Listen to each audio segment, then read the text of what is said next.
철우야, 이게 무슨 짓이니? 어머니, 이제 그만 좀 쉬세요. 저희도 좀 살아야죠. 뭐라고? 철우야, 잘 계세요. 이 산속에서 알아서 잘 사시던가 거기서 뭐 죽든가요. 차 안에서 며느리는 비웃음을 짓고 있었고 철우는 차 시동을 걸더니 뒤도 돌아보지 않고 떠나버렸습니다. 핸드폰도 없고 있는 거라곤 손수 싸온 김밥, 도시락뿐. 철우야, 이 몹쓸 놈아. 네가 어떻게 이럴 수 있니? 엄마한테 이럴 수 있어? 내가 너 대학 보내고 결혼한다고 돈도 보태주고 했는데 저는 아들을 따라 뛰었지만 제 나이 72세의 다리로는 빠르게 달려가는 차를 절대 따라갈 수 없었습니다. 넘어지고 일어나기를 반복하며 산길을 내려가는 동안 제 머릿속은 하얗게 비어버렸습니다. 이놈아, 내가 너를 그렇게 키웠니? 네가 엄마를 이렇게 버리다니. 그날부터 3년 동안 철우는 저를 찾지도 않았습니다. 안녕하세요, 여러분. 황금별곡 채널입니다. 구독과 좋아요는 무료입니다. 한 번만 눌러주시면 더 많은 감동적인 사연을 들려드릴 수 있어요. 여러분이라면 이런 폐륜적인 자식에게 어떻게 하셨을까요? 댓글로 여러분의 생각을 나눠주세요. 지금부터 이야기 시작하겠습니다. 제 이름은 정영자입니다. 올해 72살이 됐습니다. 젊었을 때는 약초를 캐며 시골에서 살았고 한약방 보조로 일하며 홀로 아들 철우를 키웠습니다. 남편은 철우가 5살 때 세상을 떠났고 저는 그 후로 아들에게 엄마 아빠 역할을 다 했습니다. 집안이 가난해서 시골 장터에서 약초도 팔고 새벽부터 밤늦게까지 일했습니다. 손이 갈라져 피가 나도 멈추지 않았고 아들이 좋은 대학 가라고 밤새 일했습니다. 등골 빠지게 일해서 서울대학까지 보냈습니다. 그 아이가 저를 이렇게 버릴 줄은 꿈에도 몰랐습니다. 그날 산속에 버려진 후 저는 어떻게든 살아남아야겠다는 생각밖에 없었습니다. 그런데 어떻게 3년 전부터 이런 일이 일어났는지 말씀드려야 할 것 같습니다. 철우가 수진이란 여자와 결혼한 건 5년 전입니다. 처음엔 며느리가 참 착한 줄 알았어요. 결혼식 때 어머니, 저희 잘 살게요. 걱정 마세요. 라고 했거든요. 저는 그 말을 믿었습니다. 처음 1년은 정말 좋았어요. 명절이면 찾아오고 주말이면 집에 들러 반찬도 가져가고요. 아들도 효자 노릇을 했고 수진이도 잘 따라주는 것 같았습니다. 그런데 3년 전부터 분위기가 달라졌습니다. 정확히 말하면 수진이가 임신했다는 소식을 들은 날부터였어요. 어머니는 이제 좀 쉬세요. 저희가 알아서 할게요. 그 말이 시작이었습니다. 처음엔 그저 배려하는 말인 줄 알았지만 점점 저를 밀어내는 것 같았어요. 반찬을 해서 가져다 주면 냉장고에 넣어두세요. 라고만 하고 먹지도 않았습니다. 며칠 뒤에 가보면 그대로 버려지고 상해 있었어요. 철우야, 왜 반찬을 안 먹니? 엄마가 정성껏 만든 건데. 수진이가 입덧이 심해서요. 냄새 때문에 못 먹겠대요. 그때부터 철우의 말투도 변했습니다. 예전엔 존댓말 섞어가며 말하던 아이가 반말에 귀찮아하는 눈빛이었어요. 말로는 엄마 걱정 마세요. 하면서도 행동은 달랐습니다. 손자가 태어나고 난 후엔 더 심해졌어요. 손자를 보러 가면 애가 예민해서 깰까 봐요. 라며 문 앞에서 돌려보내곤 했습니다. 제가 아이를 한 번 안아보는 것조차 허락하지 않았어요. 엄마, 기억력이 많이 안 좋아지신 것 같아요. 검사 한번 받아보세요. 어느 날 철우가 갑자기 그런 말을 했습니다. 저는 깜짝 놀랐어요. 제 기억력에는 아무 문제가 없었거든요. 약초를 캐려면 산속 길도 기억해야 하고 약재 이름과 효능도 다 외워야 했어요. 그런 저한테 치매 검사를 받으라니요. 무슨 소리니? 엄마 기억력 멀쩡해. 아니에요.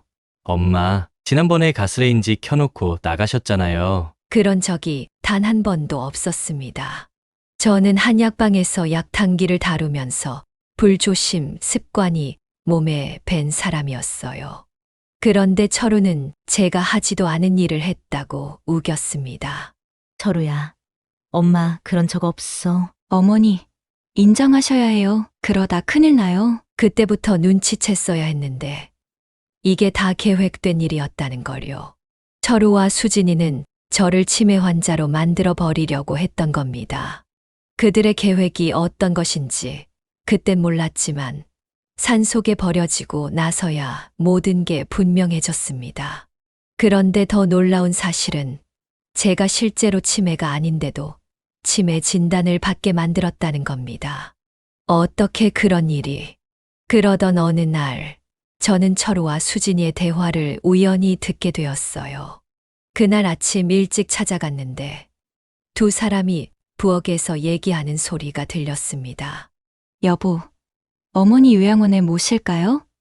우리 집에서는 정말 힘들어요. 수진이가 말했습니다.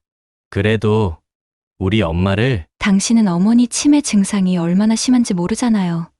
저 혼자 아이 키우면서 어머니까지 돌보라고요? 요양원에 가시면 전문가들이 잘 돌봐드릴 거예요. 돈이 문제야. 요양원은 돈이 너무 많이 들어. 어머니 통장에 돈 좀 있잖아요. 그거 쓰면 되죠. 저는 귀를 의심했어요. 제 통장요. 제가 평생 모은 돈을 요양원비로 쓰겠다고. 게다가 저는 치매도 아닌데. 철우의 말이 이어졌습니다. 그런데 엄마 통장을 어떻게 쓰지? 인감도장도 필요하고. 어머니한테 서류에 도장 찍으라고 하면 되죠. 치매 진단서만 있으면 나중에 후견인 신청도 할 수 있대요. 저는 그 자리에서 얼어붙었어요. 아들과 며느리가 저를 치매 환자로 만들어서 제 재산을 가로채려 한다는 걸 알게 된 순간이었습니다. 제가 평생 모은 돈이 어디 적은 돈입니까? 약초를 캐서 모은 돈, 한약방에서 일하며 모은 돈, 그리고 남편이 남긴 보험금까지. 집 한 채 값은 충분히 되었죠. 그날 저는 처음으로 계획을 세웠어요.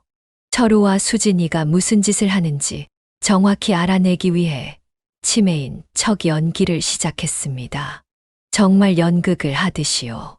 철우야, 오늘이 무슨 요일이니? 일부러 물어봤어요. 월요일이에요. 엄마. 아이고, 나는 화요일인 줄 알았네. 철우의 눈이 반짝였어요. 마치 됐다는 눈빛이었죠. 수진이는 자기 방에 있다가 나와서 휴대폰으로 제 모습을 몰래 찍기 시작했어요. 나중에 증거로 쓰려는 거겠죠. 그 후로 저는 완벽하게 연기했어요. 가끔 길을 잃은 척하고 냄비를 태우는 척도 했죠. 한 번은 일부러 슬리퍼를 냉장고에 넣어두기도 했어요. 그럴 때마다 철우와 수진이는 서로 눈짓을 주고받았습니다. 어머니, 병원에 한번 가보시죠. 마침내 수진이가 말했어요. 그렇게 저는 병원에 갔고 의사 앞에서도 연기를 계속했습니다. 의사가 질문할 때마다 일부러 헷갈리는 척했어요. 대통령 이름을 물어보면 옛날 대통령 이름을 말하고 계절을 물어보면 다른 계절이라고 대답했죠. 진단 결과는 예상대로 초기 치매였습니다. 철우와 수진이의 얼굴에는 미소가 번졌어요. 그들은 제가 보지 않을 때 서로 손뼉을 마주쳤습니다. 저는 그 모습을 모르는 척하면서 봤어요. 그렇게 2개월이 지났고 어느 날 철우가 엄마, 내일 봄나들이 가자고 전화했습니다. 그날이 바로 제가 산속에 버려진 날이었어요. 그런데 아이러니하게도 제가 진짜 치매가 아니라는 걸 증명할 기회가 바로 그 산속에서 찾아왔습니다. 철우는 제가 길도 못 찾고 도움도 못 구할 거라고 생각했겠지만 저는 평생 산에서 약초를 캐며 살아온 사람이었으니까요. 산속에 버려진 그날 저는 처음에는 정말 무서웠어요. 해가 지고 있었고 주변은 점점 어두워졌습니다.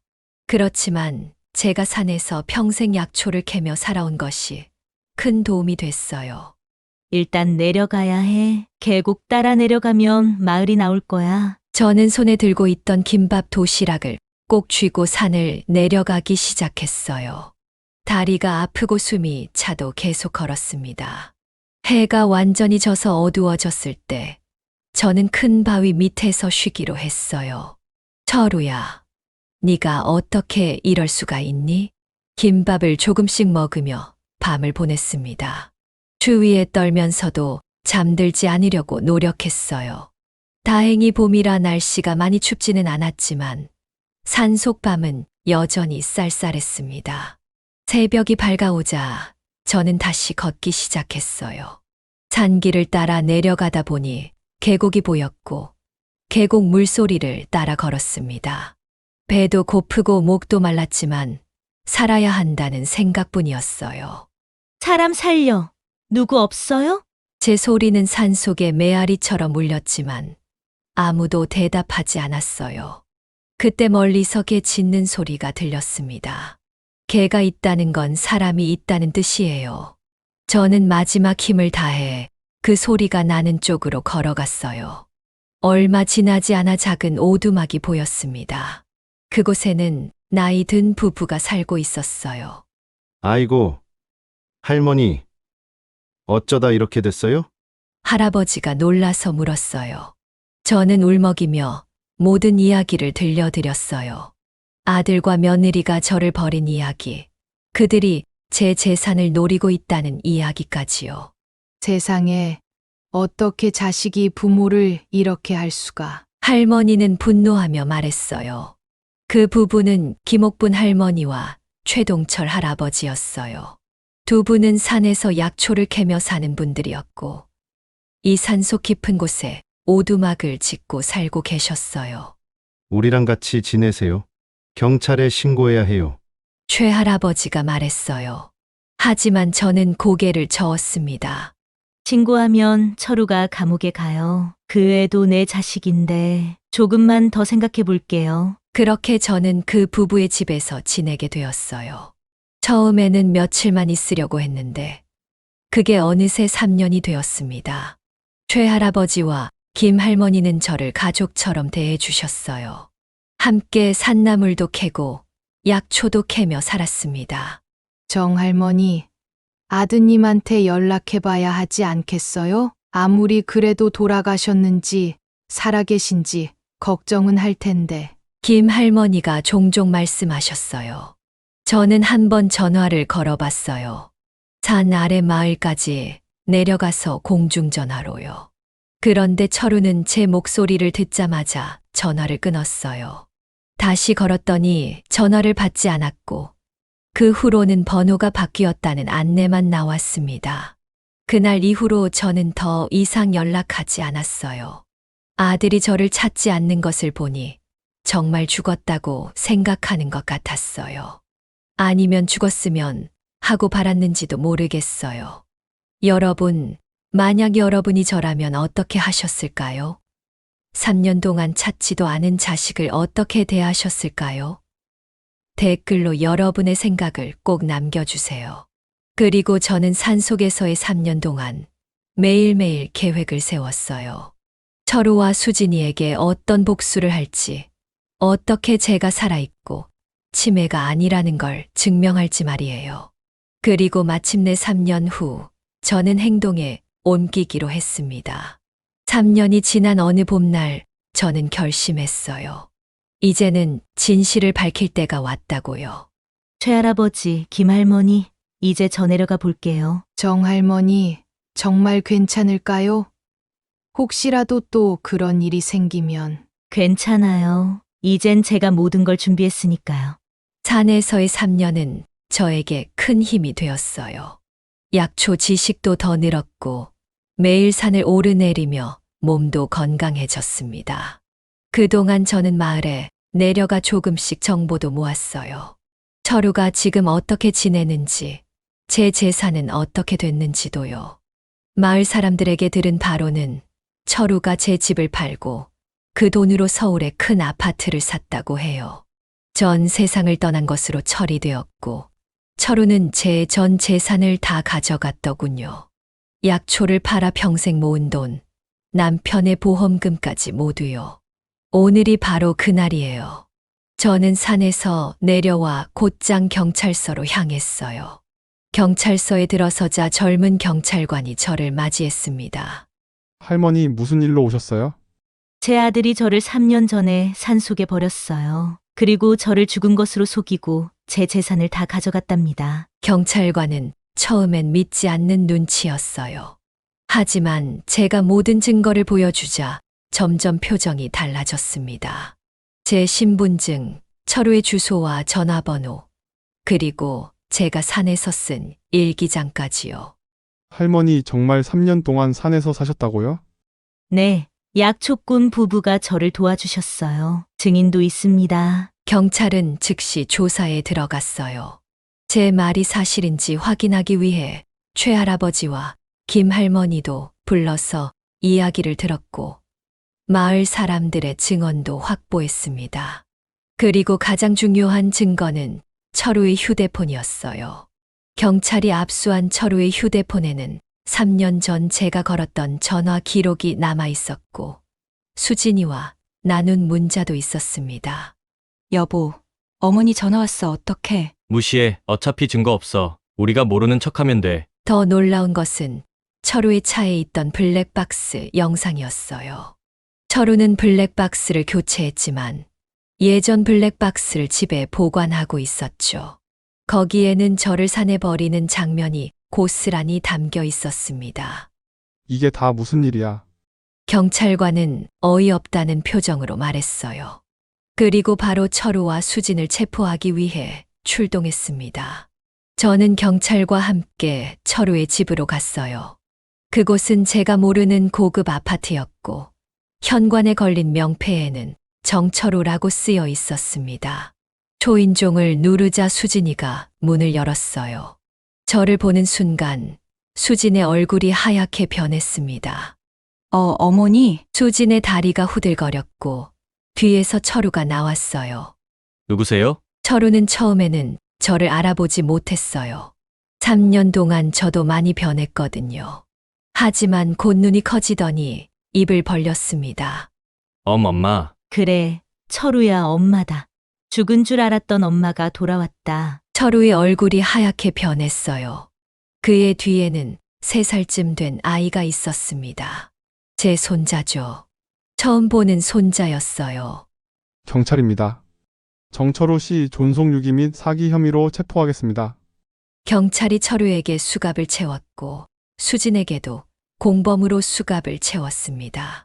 두 사람 모두 놀라서 말조차 제대로 하지 못했어요. 철우와 수진이 경찰서로 끌려가는 모습을 보니 제 마음은 복잡했어요. 아들이지만 너무 미웠고 그래도 내 자식이라 안쓰럽기도 했죠. 하지만 저는 강하게 마음을 먹었어요. 이건 제 복수이자 정의를 찾는 일이었으니까요. 경찰서에서 철우와 수진은 별도의 방에서 조사를 받았어요. 저는 조사실 밖에서 기다렸는데 철우가 울부짖는 소리가 들렸습니다. 저는 엄마가 치매라고 생각했어요. 경찰관은 냉정하게 대답했어요. 72세 노인을 산속에 버리면 어떻게 되는지 몰랐다고요? 상식적으로 생각해도 그건 살인 미수죠. 그냥 요양원에 가기 싫어하셔서 저희가 너무 힘들었어요. 잠시 후 저는 철우를 만났어요. 취조실에서 나온 철우는 제 앞에서 무릎을 꿇었습니다. 엄마 미안해요. 정말 미안해요. 제가 미쳤었나 봐요. 수진이가 계속 부추겼어요. 엄마 치매 걸리셔서 집에서 모시기 힘들다고 병원비도 너무 많이 들고 제발 용서해 주세요. 수진이도 눈물을 흘리며 제 발 앞에 엎드렸어요. 어머니, 제가 잘못했어요. 다시는 이런 일 없을 거예요. 저희 애도 있고 철우 오빠도 감옥 가면 안 돼요. 제발요. 그들의 모습을 보니 묘한 감정이 들었어요. 3년 동안 제가 얼마나 그들에게 복수하고 싶었는지 모릅니다. 하지만 지금 이렇게 무릎 꿇고 우는 모습을 보니 제 마음이 흔들렸어요. 그때 경찰관이 다가왔습니다. 할머니 존속유기는 피해자가 원하면 합의도 가능합니다. 하지만 사기 혐의는 무거운 죄라 실형이 불가피해요. 사기요? 네, 아드님이 할머니를 사망한 것으로 신고하고 재산을 가로챘거든요. 이건 중범죄입니다. 저는 그제야 철우가 저를 죽은 것으로 처리했다는 사실을 알게 되었어요.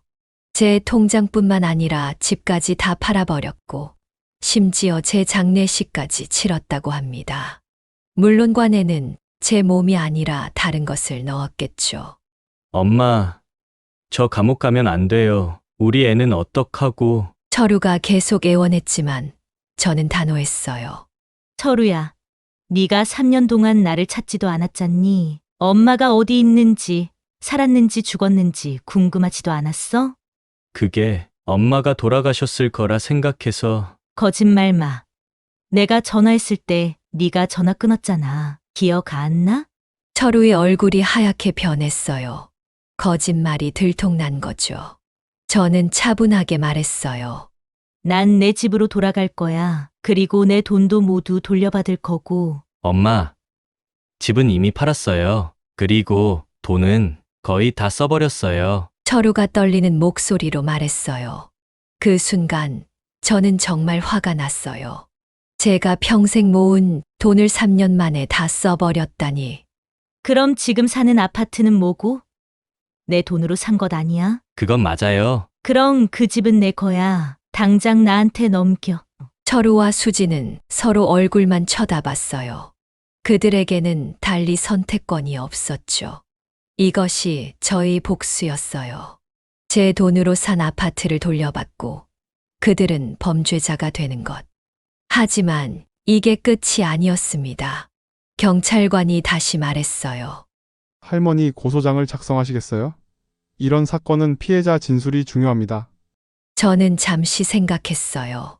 정말 철우를 감옥에 보내고 싶은가? 그동안 얼마나 미웠고 원망했는데. 하지만 그때 철우가 기어들어가는 목소리로 말했어요. 엄마, 진짜 엄마가 치매라고 생각했어요. 미안해요. 정말 미안해요. 여전히 변명이었어요. 제가 치매가 아닌 걸 그가 알았다는 증거가 이미 나왔는데도요. 결정하셨나요? 고소장을 작성하시겠어요? 경찰관이 다시 물었어요. 저는 깊은 숨을 들이쉬고 대답했습니다. 네, 고소하겠습니다. 철우와 수진의 얼굴이 창백해졌어요. 두 사람 모두 더 이상 할 말이 없어 보였습니다. 그날 밤 저는 경찰서에서 나와 김 할머니와 최 할아버지가 마련해 준 작은 방에서 잠을 청했어요. 아파트는 법적 절차를 거쳐야 해서 바로 들어갈 수 없었거든요. 다음 날 아침 뜻밖의 손님이 찾아왔습니다. 자그마한 아이를 안고 있는 수진이었어요. 어머니 잠깐 이야기 좀 해도 될까요? 수진의 목소리는 떨리고 있었어요. 저는 조용히 고개를 끄덕였습니다. 수진은 아이를 내려놓았고 그 아이는 저를 호기심 어린 눈으로 바라봤어요. 누구야? 아이가 손가락으로 저를 가리키며 물었어요. 이분은 할머니야, 아빠의 엄마. 수진이가 대답했어요. 아이가 제게 다가와 작은 손을 내밀었습니다. 할머니, 하고 천진난만하게 웃었어요. 그 순간 제 마음에 무언가가 흔들렸어요.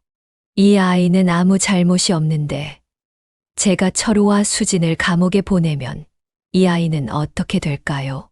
어머님, 저희가 정말 잘못했어요. 수진이 갑자기 무릎을 꿇었어요. 그땐 오빠도 저도 미쳤었나 봐요. 돈 때문에, 그리고 너무 힘들어서. 하지만 그건 변명이 안 되죠. 수진의 눈에서 눈물이 흘러내렸어요. 그건 어제 경찰서에서 본 거진 눈물과는 달랐습니다. 용서해달라는 게 아니에요. 용서받을 자격도 없어요. 다만 우리 준이만큼은 준이는 잘못이 없잖아요. 저는 아이를 바라봤어요. 제 손자였죠. 눈매가 어릴 때 철우를 닮았어요. 어제는 진심으로 사과도 못했어요. 너무 놀라고 무서워서. 하지만 오늘 마지막으로 진심을 말하고 싶었어요. 저희는 벌을 받아야 해요. 하지만 준이만큼은 제발 가끔 봐주세요. 수진의 말이 끝나자마자 경찰차가 도착했어요. 어제 일로 수진은 오늘 구속되기로 했거든요. 수진 씨 갈 시간입니다.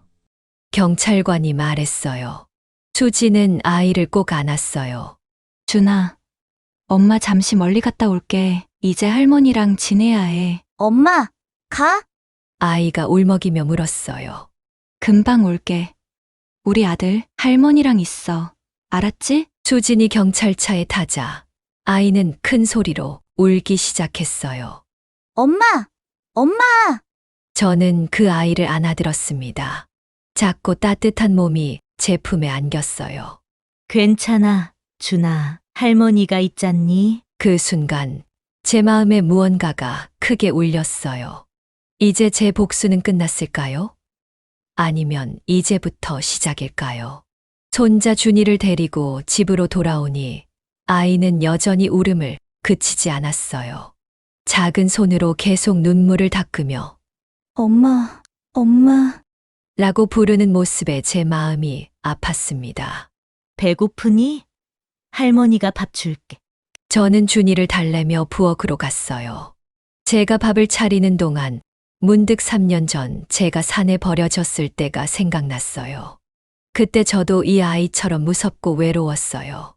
하지만 이 아이와 다른 점은 저는 스스로를 지킬 수 있는 어른이었지만 준이는 겨우 3살 배기 어린아이라는 거예요. 준아, 밥 먹자. 밥을 먹이면서 저는 생각했어요. 이 아이에게 지금 필요한 건 뭘까? 그건 바로 엄마, 아빠였죠. 제가 아무리 미워도 준이에겐 부모가 필요했어요. 다음 날 저는 변호사를 만났습니다. 철우와 수진의 재판 관련 상담을 위해서였죠. 할머니, 증거가 명백해서 두 사람 다 시형을 살게 될 거예요. 하지만 피해자인 할머니가 탄원서를 쓰시면 형량을 줄일 수 있어요. 탄원서요? 네, 용서한다는 의미의 글이죠. 그럼 판사님이 형을 더 가볍게 내려주실 수 있어요. 저는 고민했어요. 철우와 수진을 용서해야 할까? 그들은 저를 산에 버렸고 죽은 줄 알고 제 재산을 다 가져갔어요.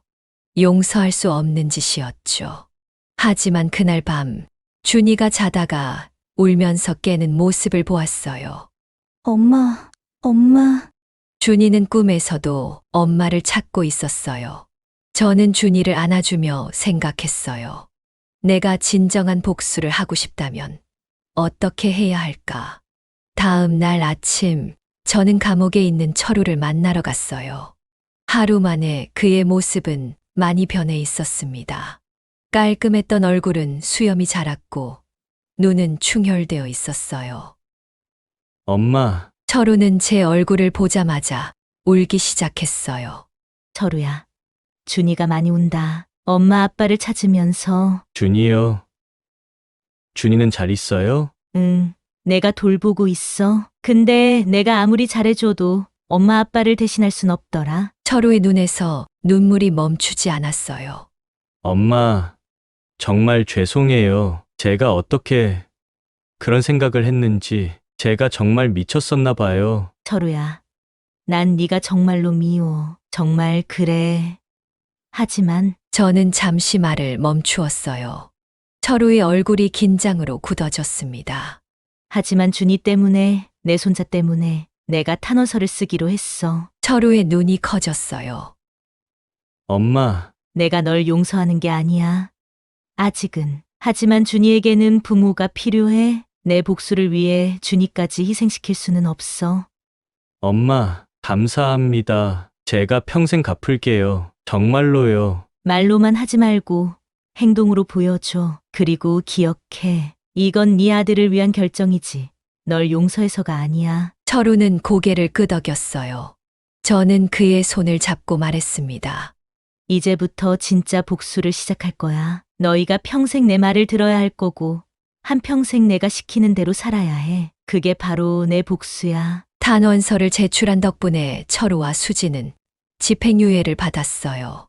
이건 감옥에 가지 않고 밖에서 지내되 법을 어기면 바로 감옥에 간다는 조건이었죠.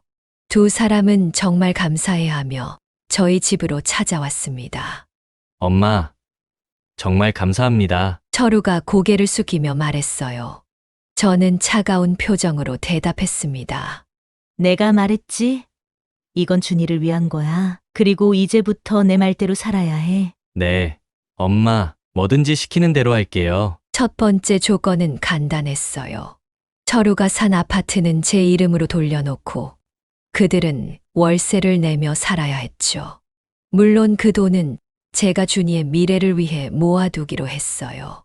두 번째 조건은 매주 토요일마다 김할머니와 최할아버지를 찾아뵙는 거였어요. 저를 3년 동안 도와주신 분들이니까요. 할머니, 할아버지, 정말 감사합니다. 우리 어머니를 구해주셔서. 철우는 두 분 앞에서 무릎을 꿇었어요. 김 할머니는 처음에는 화가 나서 말도 걸지 않으셨지만 준이를 보시더니 조금씩 마음이 풀리셨어요. 아이는 그런 힘이 있나 봐요. 시간이 흐르면서 저는 철우와 수진의 진심을 조금씩 느끼기 시작했어요. 그들은 정말로 반성하고 있었고 무엇보다 준이에게 좋은 부모가 되려고 노력했습니다. 어머님, 오늘은 제가 밥 차릴게요. 수진이가 말했어요. 전에는 상상도 못했던 일이에요. 수진은 요리도 잘하고 집안일도 꼼꼼히 했어요. 철우도 출근하기 전에 항상 제게 인사를 드리고 퇴근 후에는 준이와 함께 놀아주었죠. 한 달, 두 달이 지나면서 저는 점점 마음의 벽이 허물어지는 걸 느꼈어요. 특히 준이가 저를 할머니라고 부르며 안기는 모습은 제 마음을 녹였습니다. 어느 날 저는 제 방 서랍을 정리하다가 오래된 사진 한 장을 발견했어요. 철우가 5살 때 찍은 사진이었죠. 남편이 돌아가시고 나서 저와 철우 단둘이 찍은 사진이었어요. 엄마, 뭐 하세요? 철우가 제 방문을 노크하고 들어왔어요. 옛날 사진을 봤어. 저는 그 사진을 보여주었어요. 철우는 사진을 보더니 눈물을 글썽였습니다. 기억나요? 아빠가 돌아가시고 나서 엄마랑 둘이 남았을 때. 그때 내가 뭐라고 했는지 기억나니? 네, 철우야. 이제 우리 둘밖에 없어. 서로 의지하며 살자. 라고 하셨어요. 맞아. 그런데 너는 어른이 되더니 날 버렸지. 철우는 고개를 숙였어요. 엄마, 정말 죄송해요. 제가 얼마나 이기적이었는지 그때는 몰랐어요. 저는 깊은 숨을 내쉬었어요. 알았어. 이제 그만 울어. 그래도 네가 내 아들이고 준이의 아빠잖아. 엄마, 용서해 주시는 거예요? 완전히는 아니야.